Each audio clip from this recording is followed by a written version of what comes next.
right, we'll get started in just a minute here. I'm super excited for this one. This is going to be on, how to win acquisitions, how to properly conduct due diligence. So we got a lot of good stuff for everybody. And then Roger, to answer your question, is this view good now? Yes, it is. All right, Kai, whenever you want to get started, let's go. Awesome. Let me share my screen and we'll get going. Alrighty. So today we're going to be going over the buyer's guide to winning deals, how to succeed in M&A. And as a quick agenda here, we're going to be doing some introductions, going over how to establish goals that matter, creating and sharing your process, winning deals. It's all about speed, and then building your reputation. Okay, brief introductions for those of you that may not know us. My name is Andrew Gazdecki. I am the founder and CEO of Acquire.com. Before Acquire.com, I had founded two different startups, one called Business Apps, which was a do-it-yourself drag and drop mobile app platform for small businesses, and then a crypto exchange called Altcoin.io. Both of those were acquired. And through that process, it really opened my eyes to just how difficult acquisitions can be for entrepreneurs, through the challenges of due diligence to even simple things like finding the buyers. So that's why I started Acquire.com, to help entrepreneurs and startup founders get acquired. And below that are some fun awards that I won at Business Apps that made my mom real proud. Inc. 500 Fast Growing Companies and Inc. Magazine's 30 Under 30. And over to you, Kai. Wonderful. Thanks, Andrew. My name's Kai. I'm the lead acquisition advisor here at Acquire. Some of you have probably worked with, some of you have talked to through emails and support. My job is a very fast-paced, fun job because I get to work with buyers and sellers, helping them navigate the deal. And we'll talk a lot about it today and the best practices to the buyer's guide in closing a deal. But the deal path from start to close is always a little bit different each time. So excited to give you guys some tips, excited to answer any questions you might have. So please put them in the Q&A and we'll try to get to them as this presentation continues. Right on. And then Acquire.com, we are building the world's most founder-friendly startup acquisition marketplace in the world today. And then in terms of our impact, we've been in business about 4 years now. Time really does fly by. And we've helped over 2,000 startups get acquired. That's amounted to over $500 million in closed transactions, over 500,000 in registered buyers on the platform today.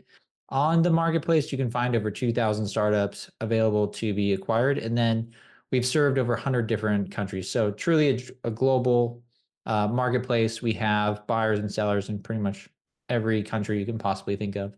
Yeah, evidenced by the chat, even at the start of this, a lot of people all over the world, which is great to see.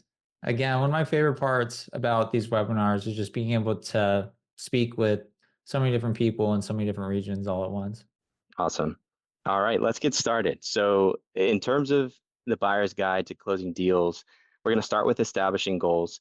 Before we dive into it, if you do want a deliverable, I would get out your pen, get out your paper, get out your iNote, whatever it may be, because you can answer some of these questions as you go through this process about yourself as a buyer. And the other thing that I will say is, even if you're a seller on this call, it'll give you some nice perspective on how to find this middle ground, because it certainly takes two to tango to get a deal done. So the first bullet here really is on understanding why. Everybody has a goal of getting to the destination of buying a business, but understanding why really kind of paves the path there. And your why is going to be that emotional push. It's going to be that core deliverable when things may take a strange turn, but knowing the why in anything you do gives you a lot more purpose. We then get into number two, which is defining a good business. And this is a very subjective topic. So Andrew, I know working in the marketplace, we get to see all the different businesses that try to list, and we can't help but say, hey, I might be interested in buying that business. What type of qualities makes a good business for you? Definitely. Well, right at the top is going to be something that I'm interested in. So I love sales. I love marketing. Every time we have a good SaaS business in those categories, I get really excited. So this is going to be, like I said, very subjective. What are you interested in? What do you have experience in? What do you feel confident that you could grow? Is that a services business, maybe an agency? Do you have experience in e-commerce? Are you a software engineer? So maybe a SaaS business would be best for you. So generally, a good business is going to have qualities that the buyer needs to get excited about. Then other factors like If it's a SaaS business, is churn really high? Is it profitable? Is it growing? All these things combine to make a good opportunity, in my opinion. Absolutely. And just heavy emphasis on subjective. If we were to maybe present some common themes, profitability is usually one of those common themes. The customer concentration is usually a common theme, meaning you don't want to really invest too much in a business that has maybe 5 customers. That's a high risk profile. But then there's also the other side of the coin. I've talked to many buyers that don't pay any mind to profitability. They're looking at recurring revenue. They're looking at the ICP that has been developed, and they're looking at more so a vertical type business. And even within that, I've had buyers tell me that, hey, Kai, I want a vertical SaaS, nothing overly niche. In the example, as if this was like a neuroscience SaaS, they say, hey, that's actually out of my skill set, but still, it's always going to vary. So this question is really going to have multiple answers depending on who I'm talking to. Yeah. One other point too, Kai, is it depends on what you're planning to do with the business as a buyer. For example, if you're looking to just hold the business, you're really going to be looking at profitability and durability of the business. And those qualities are important for any business. But if you're looking for maybe a smaller business that you can acquire and grow, you're Hmm. probably not going to be as sensitive to profitability or durability because you're going to likely be buying a new product or product where maybe churn is really high and you think you can fix that, or you have experience fixing churn, and those can also be really good opportunities. So we work with a lot of different buyers that have different plans post acquisition. Coming back to point number one, the why. You could be a first-time buyer looking for like a lifestyle business, something to allow you to escape from your traditional job, or you could be a frequent serial entrepreneur building your portfolio, building your legacy. It all depends. 100%. Jumping to point number three, what are your opportunity levers? So every buyer, if we were to simplify it, is buying a business and then evaluating what is my return on investment. And your ability to pull growth levers, opportunity levers, accelerates your return on investment. So depending on what your skills are, you could be the go to market strategist, you could be the SEO expert, you could be the technician to make up the technical debt and take this to a new level.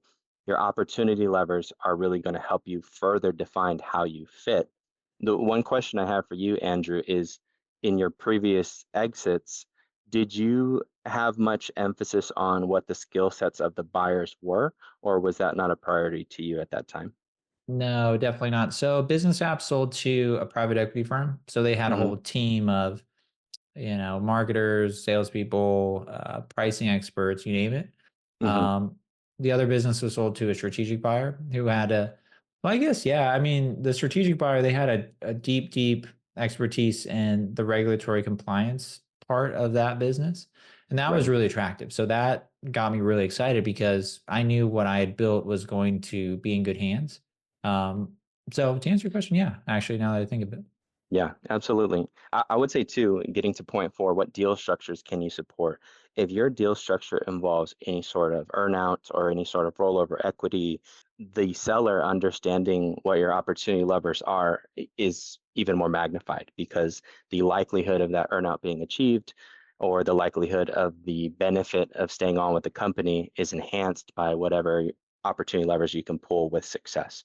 So to point number four, we all have our limitations, and understanding how much you can bite off when you're going in on an offer really matters. You always want to build your reputation, which we'll talk about later in this presentation, but understanding your typical deal structures is a great thing to have underneath your pocket. And then we'll talk about how to reveal this information to a seller, which brings us to point five. What's standing in your way? Everyone's obstacles are different. I would say it's a look inside, it's a look at what's real, and it's a look at what is fitting into points one through four.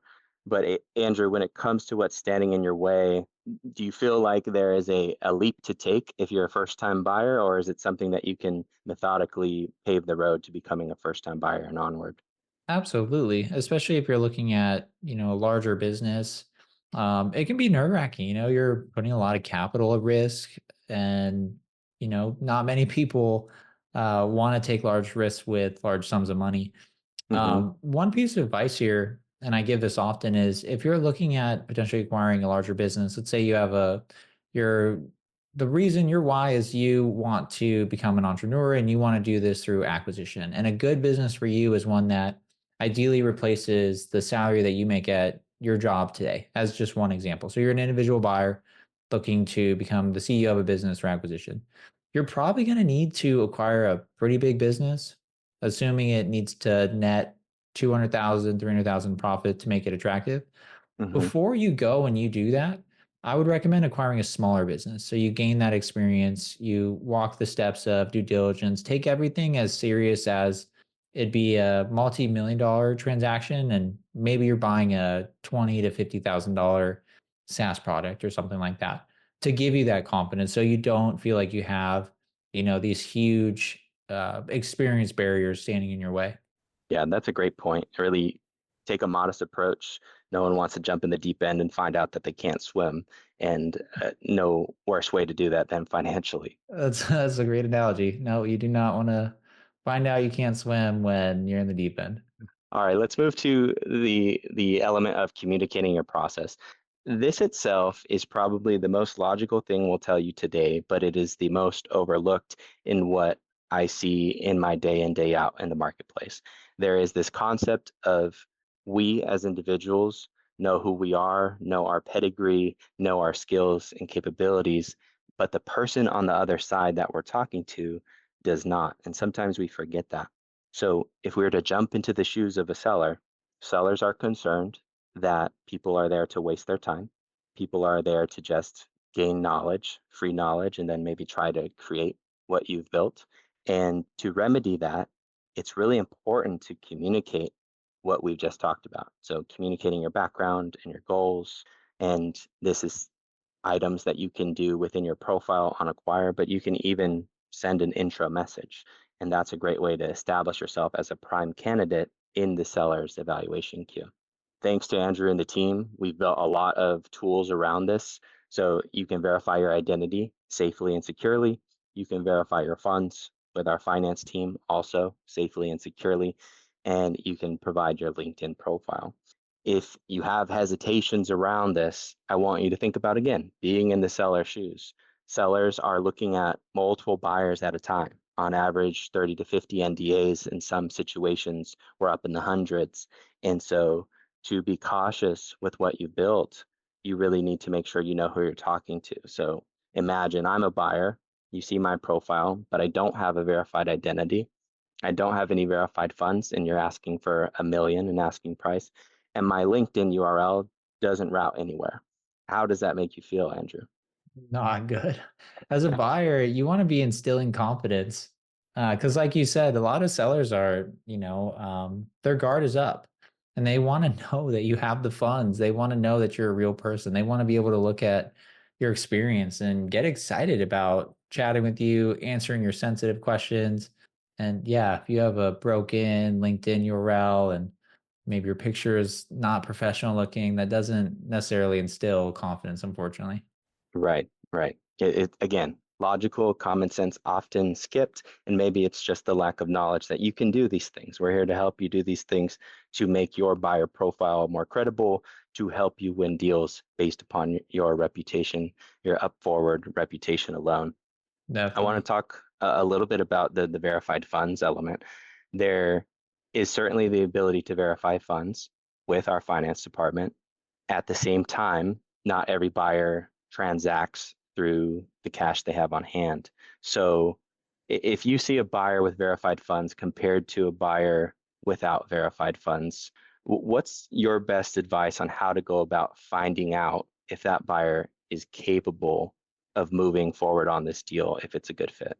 Just directly asking, like, how do you plan on financing this acquisition? Do you plan to use any third party financing? Are they pre approved for maybe some type of loan? Hmm. Do they have maybe investors that they're working with, which is very common when you're selling to, say, a strategic buyer or a private equity firm, and a lot of times individuals as well.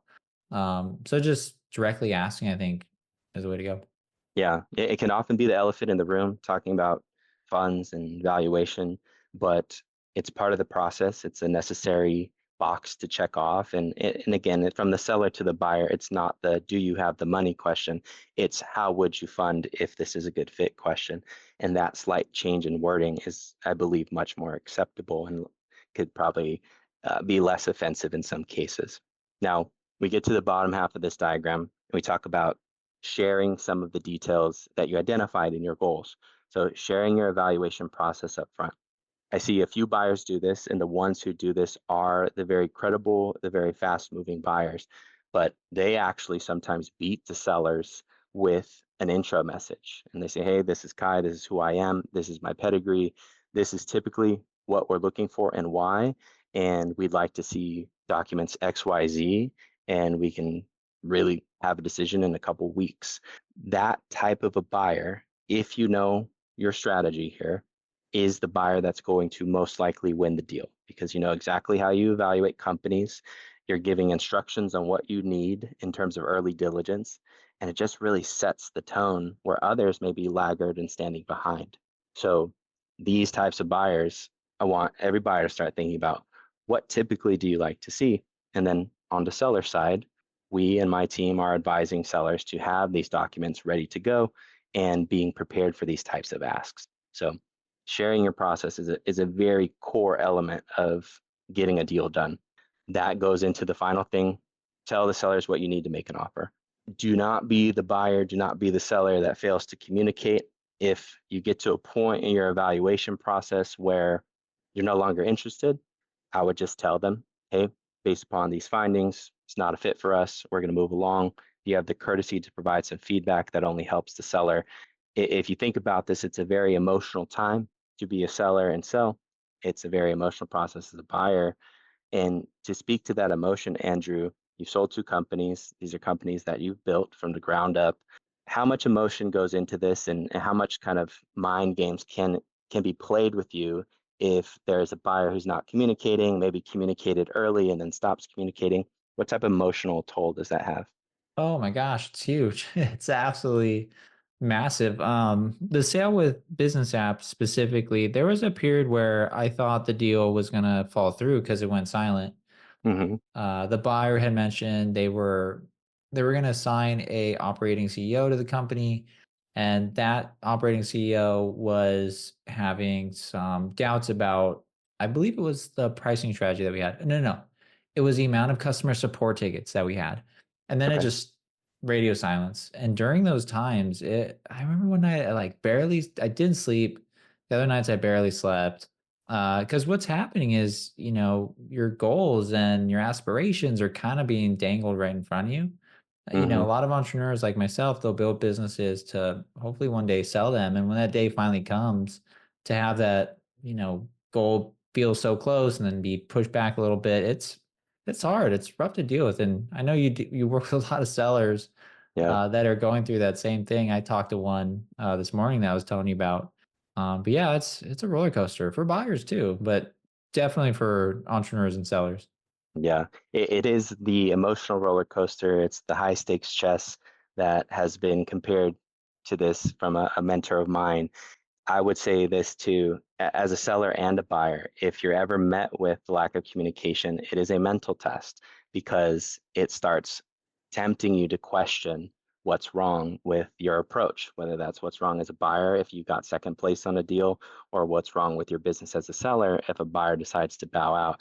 It is a very mental test to fall for that. And sure, evaluate your business, evaluate the feedback, but you also have to remember what you built and what your process is as a buyer and move on to the next opportunity. Yeah. Do you care if I add something on this last slide, Kai? Sure, sure. Yeah. Yeah, I think the main piece that I take away from this is just how important communication is, not just on the buyer side, but both Hmm. sides, sellers and buyers. So what buyers expect is, a high level of documentation, understanding financials, anything they can learn about the business. If they have a detailed sim, the better. But then Hmm. sellers also have expectations of buyers as well. They want to see verified funds. They want to see, a working LinkedIn profile to be able to understand their resume. They want to know their process. If they sign a letter of intent, what does due diligence look like? And all that communication back and forth is required to get a deal done because both buyers and sellers have certain expectations, and without it, they lose confidence. So I couldn't agree more with all this. Yeah, great point. Absolutely. It's expectations being on the same page, which 100%. brings us to kind of applying this all. You want to apply this with speed. There is a common saying, which is be quick, but don't hurry. You don't want to rush, so you're making a mistake and buying a business that you found some surprises with down the road. You don't want to make a poor investment, but at its core, time kills deals, and sellers are eager to sell to the buyer that is most prepared, and vice versa. Right? So being slow can be interpreted as a lack of interest, which brings me to the point. You see top buyers make offers within the first 30 days. I think if we're going to be broad, we say 30 to 60 days. But there's always the natural case that you're a buyer and you come into a deal and the deal has been on market and maybe the deal timeline has progressed. So some buyers drop deal schedules, which are efforts to effectively communicate with all buyers on intro meeting timelines, offer expectations. Andrew, if you're a buyer and let's say I hop into a deal today and I find out we're in like the final week of meetings, the offers are expected next week, how do I maybe buy myself some time or even increase my credibility quickly and effectively to still be a top candidate for this deal? If you're coming in late, I think the first thing to do is acknowledge that with the seller. Hey, I'm Mm-hmm. a little late to ball game here. Definitely express how interested you are. Maybe Mm-hmm. there's a few things you need to do. Hey, I need to go over these documents. I need to look at your P&L. I need to try the product. I'd love to have another call after that. Again, you're communicating your timeline and then Mm-hmm. also communicate to understand the seller's timeline. Where are you with Mm-hmm. other buyers? Have you received another offer? What can I do to win this deal? Sometimes just being upfront about that and just asking, how do I Mm-hmm. win the deal can be helpful. Mm-hmm. But again, I would acknowledge that you're behind as another buyer, so you're not disrespectful to the process. You say, hey, I understand that you've been speaking with other buyers for a period of time. You're going to be expecting offers soon. Here's my timeline. Here's how I'm going to play catch up, and then ask, you know, are you able to, reach a certain point with the seller to be competitive with other buyers? So communication. Long story short. Yeah, I like that. And it ties to logic. We think about one of the points, which is communicating, not just in general, but communicating your evaluation process. If I'm late to the game, I'm saying, hey, I know I'm late, but this is exactly what we tend to look at in evaluating a business. If you can provide me these things, I can get you an answer within the timeline. And this is my pedigree. So I have an experience buying business. I have a nice close rate, et cetera, those types of things. If you don't have a strong track record of closing deals, then that's to your advantage, to your disadvantage. But you want to try to put everything out there so the buyer and seller have mutual confidence in one another in kind of an expedited timeline. One thing you just said, Kai, that I really like is, I didn't mention this, but I forgot to, and I couldn't agree more. But talk about your experience. What have you done in the Hmm. past? Can you get the seller excited to work with you? Can you show proof of funds? Anything you can do to get them excited to work with you Hmm. can help. Absolutely. And the other thing that can help is us. So there's a lot of tools that we have in the marketplace. Acquire certainly evolved to always give you the tools that you need. So starting with familiarizing yourself in the marketplace. So back to setting your goals. You identify what types of businesses you like, what are the pros that you look for, and you pop those into your search filters. You understand what you're looking for in that sense. So the results that we give you are tailored to what you're looking for, give or take. If you have financial boundaries on your business targets, and what I mean by that is TTM revenue thresholds, ARR thresholds, profit thresholds, I would put a plus or minus on the tail ends of those just to widen your gap by a little bit. Sometimes if you narrow your search too much, you might not get the results you're looking for. But that's one element, is understand how the marketplace works, understand where the documents are, how to use the chat with the seller, and then one of my favorite parts about Acquire to help you with speed is our tools. Within your deals dashboard, you can build letters of intent. You can build APAs. With our support, we can also help you outline due diligence items like that. And I know a common I guess, reply that I might get to those tools is, well, the LOI builder or the APA builder isn't comprehensive enough. And that's certainly fine. Every deal is going to be different. But what I really recommend is start with the builder as a template and then build off of that. Now we have a common ground that buyers and sellers are used to. And so in the items of what kills deals, sometimes just going back and forth about red lines can kill a deal. If we have that common ground as a base template, it can minimize that likelihood of a deal reversing. And then the last point here, we have the M&A team, and you may see some familiar faces in that group of people. Andrew, tell us a little bit about the M&A team, how we support, and even the evolution of Acquire. At one point, this was a self-service model, but now you have support above and beyond with people like myself and even yourself too. I like how you mentioned the tools and what we've done to really standardize and streamline a lot of parts of the acquisition process to speed things up. Because sometimes just writing a simple letter of intent could take a couple days. That may not seem like a lot, but in acquisitions, that's weeks or potentially months. And the more we can get everybody on the same page, the easier it is to review, the most important parts of the offer and go under LOI and help these businesses get acquired. But yeah, in terms of, what we do at Acquire, when I first started the business, we were just a platform that connected buyers and sellers. And at times you could kind of feel like you were on your own. It's not like that today. We've, over time evolved into really a full service platform where not only do we provide tools to ensure that you're able to, maximize your acquisition as a buyer, you're able to, submit offers easier than ever. You can securely close with escrow. But if you just need help and handholding to, get your opinion on certain deals, or, you're a founder looking to successfully sell your business and really make sure that you maximize your exit with us, we have a full team. Kai, you're on that team. You've helped more founders than I could count. And that's what we love doing. Like we love really, getting in the trenches with founders and, helping them sell these businesses and navigate all the challenges and ups and downs and the stressful moments. And there's a huge benefit to everyone involved, not just the sellers, but also the buyers too, because when we're able to advise and support the businesses that are looking to sell on acquire.com, that means we can help them better prepare certain documents that are super important, like a confidential information memorandum, which is a big word for an overview of the business so buyers can quickly understand the business, or recast financial statements and P&Ls so you can get a quick, healthy snapshot of the health of the business. So all of this combined, from the tools to our support to the way we prepare businesses and also work with buyers to understand what they're looking for in their process, has helped more startups than ever get acquired. And like I always like to say, we're just getting started. Just getting started for Just sure. getting started. One thing I like to say is I view my role as more of a facilitator, if anything, because I am working with buyers and sellers. And the facilitation is utilizing the platform, even communication. Sometimes within diligence, within negotiations, the communication element is a tough one. So I'm there to help deliver those types of messages, present it in the best way to make sure no one's making an irrational decision.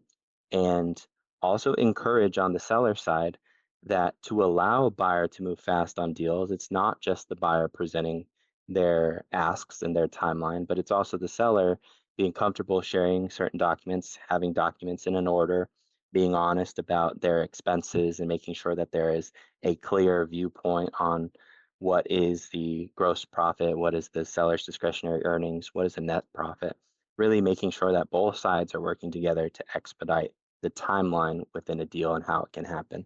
So, as Andrew was mentioning, we are here to help. Roger, I believe, will drop a link in the chat if you're interested, and we'll reach out to some of the registrants today. But we do have a buyer concierge program, which in this call, you schedule a little 15-minute call with us. We are here to learn about your buy box. We're here to learn about your experience in your acquisition process, and then we're there to help connect you with the right types of businesses. So in addition to our wonderful tools and how you can match make on your own, we are here to be on the lookout for you because a lot of us work with the deals directly. And so as things come to us within our timelines, we can often reach out to you and say, hey, heads up, there's going to be a business that's going to fit your criteria quite a bit coming to the market and within the next week, those types of things. So If you need a little bit of hand holding, you want to talk to us a little bit about your experience, what your obstacles are, that's what this service is for. It's of no additional cost. You can just hop on the calendar and chat with us. We are here to help. All right, let's talk a little bit about the final point here, which is building your reputation. And it may be inferred through what we've talked about today, but your reputation really matters. The marketplace is a community. Sellers all talk. It's a very kind of club type atmosphere where if you're an exiting founder, you're supporting other exiting founders. And as M&A advisors, we're here to guide our sellers and buyers on credibility. So if you are a buyer who's closed with us or has shown great work within due diligence, whether you've closed or not, just a great process, and a seller is asking me, hey, how do you feel about Andrew Gazdecki as a buyer? I'm there to deliver the message that, hey, I've worked with him before. He's very professional. He's swift. He knows what he's looking for. If you can get a call with him, that's going to be a great buyer call to take advantage of because your reputation, when it comes to competing offers, can win or lose the deal. So, Andrew, do you have any stories about how our reputation has kind of swayed a deal one way or another? Yeah, like yesterday with you, you asked me, like, hey, I won't say who it is, but hey, has this buyer ever closed on a business and acquired? And I Hmm. said, not to my knowledge, but this person has acquired multiple different SaaS businesses. Great buyer. If you get them interested, that's going to be a positive sign. But yeah, all the time. I mean, we know these buyers in the community that we have, and we want to get to know as many buyers as possible because not only can we help buyers, but we can help sellers understand if this is going to be a good opportunity to pursue. But short answer, yeah, absolutely. It's very important. It's one of the first things that we look at when there's multiple offers being submitted on a business, because we want to make sure that acquisitions close and people aren't submitting LOIs and signing LOIs and just wasting their time. So if we, have any, experience that could give a founder some indication what it's going to be like post LOI, we'll share that. So yeah, 100%. Absolutely. And there's many factors in what can delay a deal and what can negatively impact your timeline. There are items that are not in our control, but there are items that are in our control. And if you think about it from the buyer's perspective, if you take the time to verify your identity, establish your profile, develop a process, those items are in your control. I would hate for you as a buyer to be in a situation where there's a prime business on acquire, but the seller is hesitant to let you into the game because you're waiting for an identity to be verified or funds to be verified. Let's get those things done ahead of time to expedite your process. The other part of reputation that may be a touchy subject is the concept that a signed LOI does not always make it to close. And there are many factors why a deal can fall through. But again, there are items that are within your control and out of your control. What I recommend is be the buyer that is methodical, be the seller that presents enough information so that when an offer comes your way, you have great confidence that what you've looked at so far is pretty darn thorough to where the likelihood of this offer reversing or being retraded is minimized. And sure, there are natural things that could be justified for a retrade, but you never want your retrade or your reversal to be in the matter of cold feet. That's probably the one that's going to hurt your reputation the most. Would you agree, Andrew? 100%. Like if you go under LOI with a business and the churn is way higher or they presented financials, that's a very valid reason. Right. But Agree. if it's something like, you get to the ninth inning and you're going to close and then you retrade or decide you're no longer interested in the business, that's not good for your reputation, Hmm. regardless of what the reason may be, because, would you want a different seller to go through that or you yourself? So we do factor those things in. Yeah, absolutely. Absolutely. All right, Andrew, let's get to some Q&A. Let me stop sharing the screen and let's review some of the questions here. Right on, my favorite part. Okay, so there's two questions in the chat. I'm gonna go ahead and just answer those. If you have more questions, feel free to put them in there, and we'll try to get to as many as we can today. Okay, first question: how do you buy a no-code business exactly? For example, a bubble web app. What gets transferred to the buyer, and how? What to take into account? So I can answer this one specifically with Bubble. You can just transfer the whole account. I've actually acquired a small Bubble application before. Just had the account transferred over to me, username, password. I log into it. Simple as that. That's one of the benefits of no code is it can be very simple to manage, transfer. Again, you can just hand over the full account. You don't necessarily need to, take the software, put it into a different Bubble account. But you can do that as well. I'm not sure I would recommend it, considering how easy it is to just transfer the accounts. Um, but I hope that's helpful. Is there a listing platform like Acquire, but for deep tech, science-based businesses?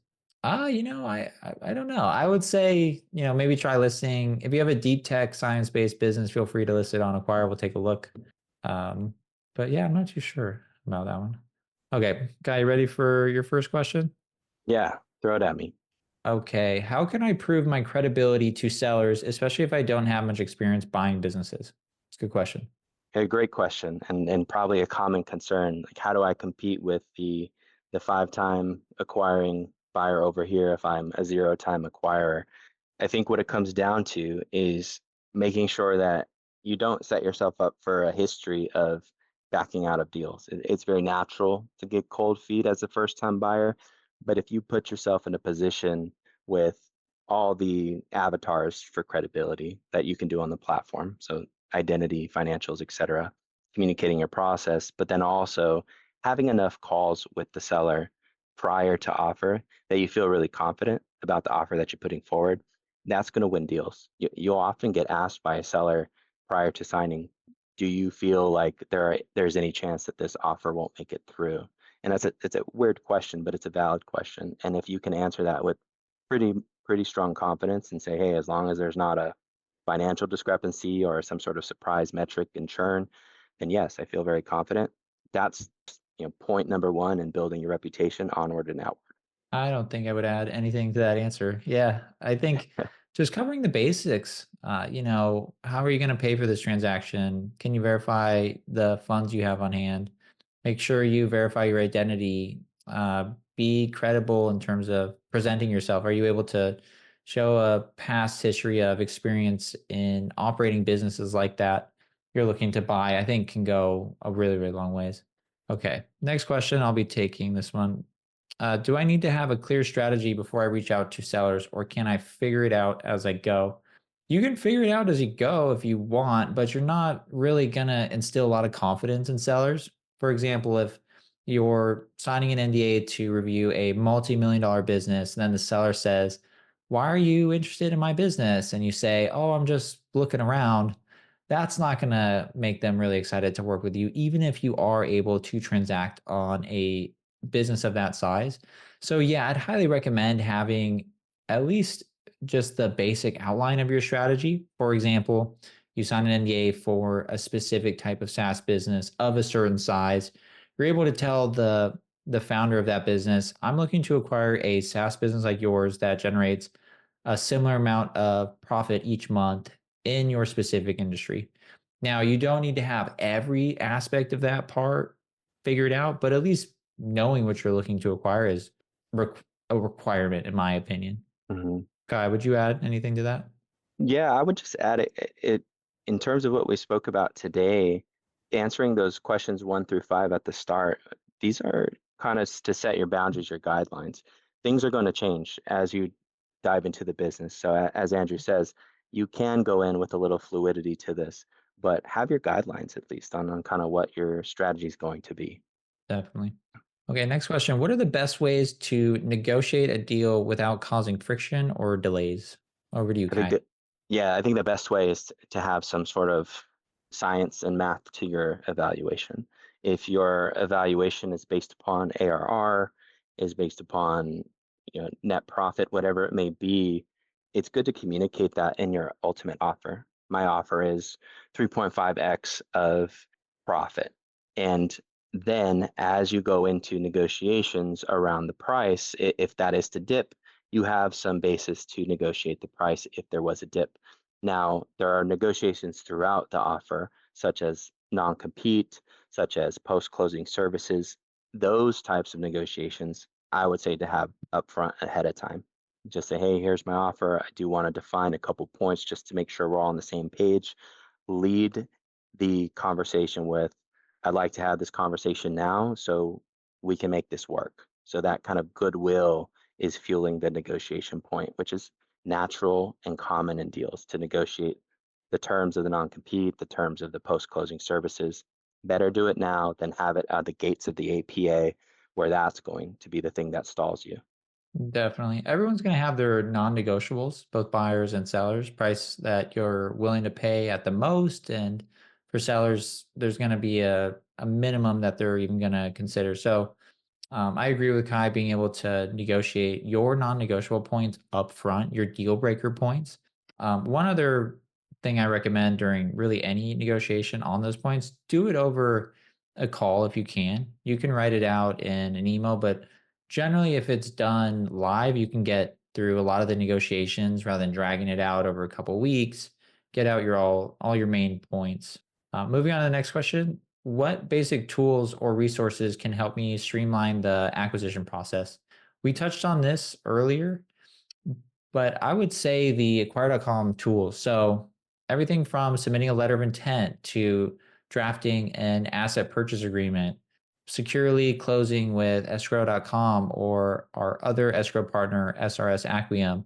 We have a bunch of different tools that are built to standardize and streamline the entire acquisition process from start to finish. So definitely leverage those tools. In terms of resources, we have a podcast where I will interview hundreds of founders that we've helped sell their business through us. We do bi-weekly webinars like this one that you're attending or watching right now.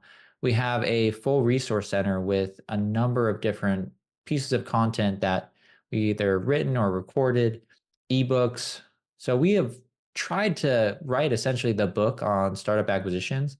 So I definitely recommend checking out all the content that we have, speaking with other experienced entrepreneurs that have acquired businesses or sold a business of their own.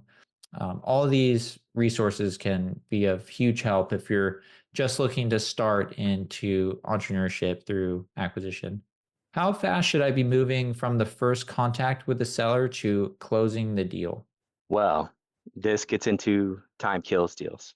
What I tend to see is on average list to sale for the successful businesses, 90 to 120 days list to sale. So if we're thinking about that timeline, the first 30 to 60 days, give or take, is exploratory meetings, early due diligence, etc. So as a seller and a buyer, you want to make sure everything's thorough. Buyer, you want to get in there early, have that introductory meeting, maybe follow up with a product demo, outline an IOI before your LOI. That's going to allow you to essentially embody being quick but not hurrying and rushing, and think about every angle. What are the things that could cause you to hesitate on the business? What are the risks that you'll need to mitigate? Think everything through. So don't skip any steps in trying to achieve speed, but just do things in a nice cadence, right? Communicate at least once a week, set the follow-up call after you have that initial call, and certainly you'll be faster than most people. Yep. Again, I wouldn't add anything to that answer, Kai. Well done. I think what I loved about that answer was just communicating what is that timeline and what does it look like? Especially as you go into a signed LOI, you want to communicate expectations clearly to the seller, the entrepreneur, so they know exactly what to expect, just to um, ensure there's nothing that pops up or they think it's going to close in 30 days when really you need 60 days for due diligence, as an example. Okay, next question. How do I explain my acquisition process and goals to sellers in a way that helps build trust? Oh, I think I kind of just touched on it, but communicating your timeline and your specific process can go such a long ways and build so much trust. If you're going to need 90 days, saying that up front is huge. If you're going to need longer than that, maybe you're working with an SBA loan, you have to figure out bank financing, there's something else that's going to drag out the due diligence and acquisition process a little longer, just communicate that. If it's shorter, you should definitely communicate that upfront because that may actually help you win a deal. But one thing I do not recommend doing is if it's going to take you, say, longer than 30 days to close a transaction, don't say it's going to take just 30 days and then it rolls into 45 days and 60 days. Again, setting expectations upfront and early builds a lot of trust. Guy, you want to add anything to that? Um, Not specifically. I think you hit it on the head there. I did see this question in the chat, which I was answering while you're speaking, and I want to know if we could switch over to that one. What do you think? Yeah. Yeah. You want to read it? Yeah, of course. This is from George. Says, how can I keep all potential buyers actively engaged without losing any while ensuring I can select the right one? So, and then when the time is right. So, very loaded question, very legitimate question. I think what it comes down to is running your process. So, this is on the sell side. Run your process on the sell side. Have your calendar available, send your intro message, have weekly follow ups with your buyer pool. That's a touch base. And what I mean by that is a common saying here, treat every buyer like they're going to be the buyer until they give you reason they're not. So they signed the NDA for a reason. Let's follow up with them week to week. Let's be considerate that they are looking at 20 to 50 deals in their queue at a time. And when we follow up, let's have purpose. Follow up with education.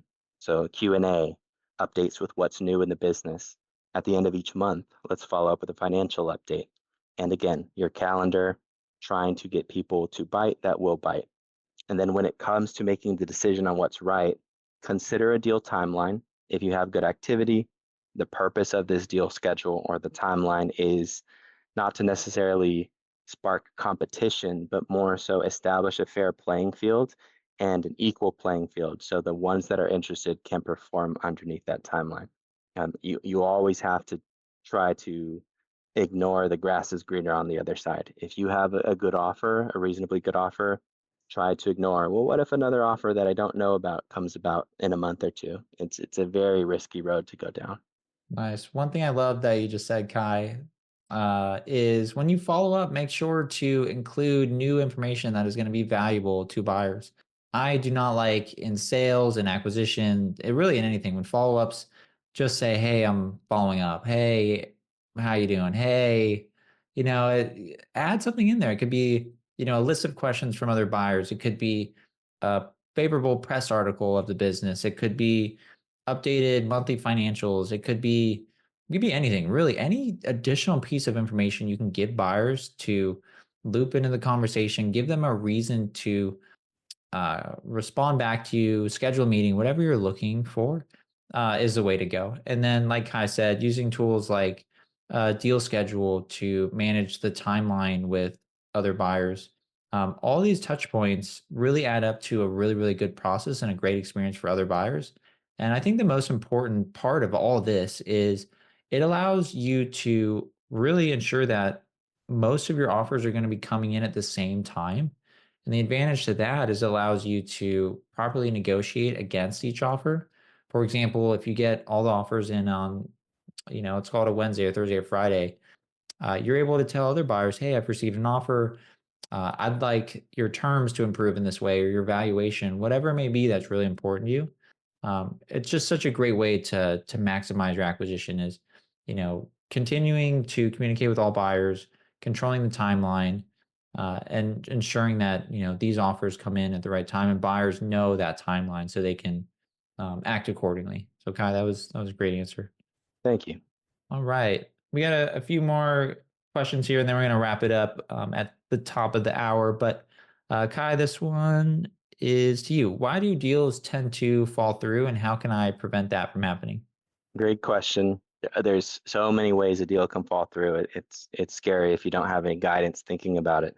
But again, the things that are in your control is what you present. So as a seller, to prevent your deal from falling through, transparency leads the way.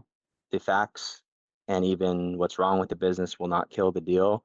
It's the surprises down the road. So making sure that everything that you present is as up to date and as transparent as possible so that there are no surprises in due diligence that could logically reverse the deal. The rest is really logistics within the deal.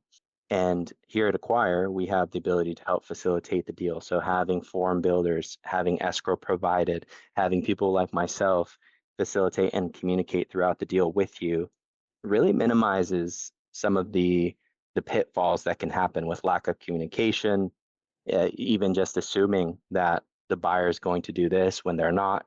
It's all about keeping that core communication there. So a lot can kill the deal, a lot can reverse the deal, but there's a lot in your control that can keep it steady for the course. Yep. I mean, aside from the obvious reasons deals fall through, like something doesn't add up, you lose a large customer during due diligence. I've been a part of an acquisition like Mhm. that, which is really, really tough. So main things, like I said, you want to make sure that you're being honest with buyers in terms of the performance of the business. You want to be getting ahead of anything that might be viewed as a surprise or something that can be viewed negatively. You want to be controlling how that is communicated. So again, getting in front of anything that you feel that will put your business in a negative light. Um, but I think it really just comes down to being confident in your business, communicating both the really great parts and also the parts that aren't so great. We like to say at Acquire that, it's best to present your business warts and all, so bumps and bruises and all. So Mhm. they're there. They're gonna be found out anyways by the buyer. So you might as well communicate the reason for them. Maybe you have some technical debt. Maybe you had a really bad quarter or bad year. Maybe the business has stopped growing. Whatever it may be, just being able to get ahead of things that could be an objection to your acquisition with the buyer is critical. Yeah, absolutely. Andrew, do we Okay. have some time for some of these questions up in the chat? Yeah. Do you want to move over to those for a little bit? Yeah, I see some here from a little bit ago that we missed. This one's from Anil. Is it okay to upload a P&L statement of the last year, but we are a 4-year-old startup? So the answer is yes, of course it's okay, but I encourage you to upload the historical. And the reason is some buyers within their criteria are looking for businesses that have eclipsed over a year, over a 3-year period is most commonly. So being able to show how the business has grown over that time is a great thing to do. And you might say, well, our last year is our best year. The previous years might be far worse. We were in a development phase. Just tell the story with it. Buyers need to know the history. So upload at least 3 years if you can. You want to toss me a question, Kai? Yeah, yeah. Let's see here. So how about There's one at the this bottom one? that's pretty Yeah, good. yeah. Another one from Anil here. If one is selling a VC-backed startup, does it have any advantage or disadvantage to a buyer? That's a big question. Well, typically the disadvantage is going to be on the seller side, meaning there's typically approvals that you're going to need to get from your investors to sell the business. And then generally VC-backed businesses are not very profitable most of the time. I've seen it go both ways. I've seen very profitable venture-backed businesses and some that are not so profitable. So I think that applies to every business. If it's unprofitable, it's going to be harder to sell. There's a lot of restrictions to getting the deal done that's going to be harder to sell, regardless of if it's VC backed or not. So it just depends on the business. But let's assume that it's a profitable venture backed business. It's not growing 100% year over year, but it has a healthy growth rate. And it's compared apples to apples to, let's say, a bootstrap SaaS business. It's going to be typically the same amount of work to acquire the business.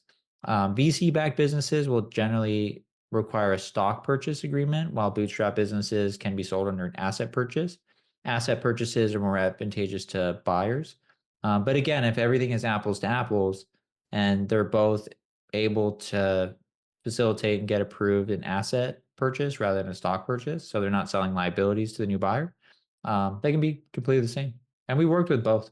We work mainly Yeah, with profitable bootstrap startups, but again, if those things aren't restrictions on the sale, there's no difference. yeah, absolutely. This is great. Thank you for all the questions, everyone. Let me just share my screen one more time as we're coming up on time here. All right. Well, that was a lot of fun. Thanks everybody for joining us. We do these webinars about twice a month, so definitely keep an eye out for the next one. And in the meantime, if you're looking for some expert guidance on buying a business, reach out to our team. We'd love to connect with you. That's a big part of what we love to do at acquire.com is to connect not just with startup founders and learn more about their business, but also with you as a potential buyer to learn what you're looking to potentially acquire and really how we can make that happen. So we just put a link in the chat if you want to schedule a meeting with our M&A team. We'd be happy to take a call with you, get to know you, and hopefully help you achieve your acquisition goals. So thanks again for joining today, and we hope to see you next time.